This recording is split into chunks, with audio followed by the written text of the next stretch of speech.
Surgery లేకుండా sciatica, spondylitis, frozen shoulder కి కేవలం 45 నిమిషాలలో నొప్పి లేని అత్యాధునిక చికిత్స ప్రాణ పెయిన్ క్లినిక్. వార్ 2 సంగతేమో గానీ దేవర 2 షూటింగ్ వెంటనే స్టార్ట్ అవుతుందా?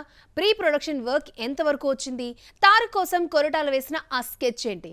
కొరటాల శివ 1000 కోట్ల డ్రీమ్ ప్రాజెక్ట్ అసలు ఎంతవరకు పాసిబుల్? దేవర 2 విషయంలో కొరటాల మరీ ఎక్కువగా ఆలోచిస్తున్నాడేమో అనిపిస్తుంది. ఫస్ట్ పార్ట్ కు జాన్వీని హీరోయిన్ గా తీసుకుని సైఫ్ ను విలన్ గా తీసుకోవడంతో 1000 కోట్లు ఖచ్చితంగా వస్తాయని అనుకున్నాడు. అది పాసిబుల్ కాలేదు.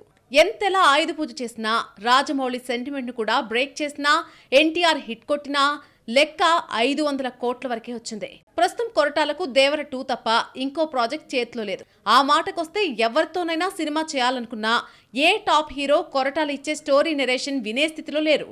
ఎవరికి వారు 2-3 ఏళ్ల పాటు లాక్ అయిపోయారు. అందుకనే దేవర 2 పైనే ఆశలు పెట్టుకున్నాడు.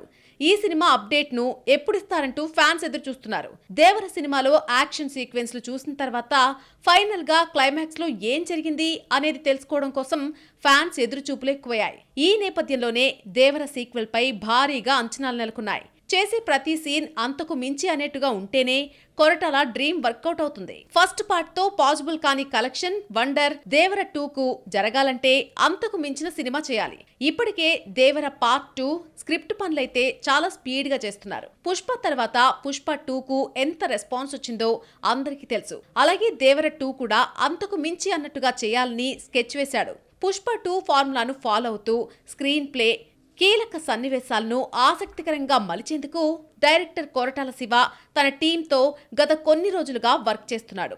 ఇంకో నెలలో తారక్ వార్ 2 పార్ట్ పనైపోతుంది. అంటే సమ్మర్లో తారక్ కొరటాలకు డేట్స్ ఇవ్వాల్సి ఉంటుంది. అది కూడా బౌండెడ్ స్క్రిప్ట్ నచ్చితేనే.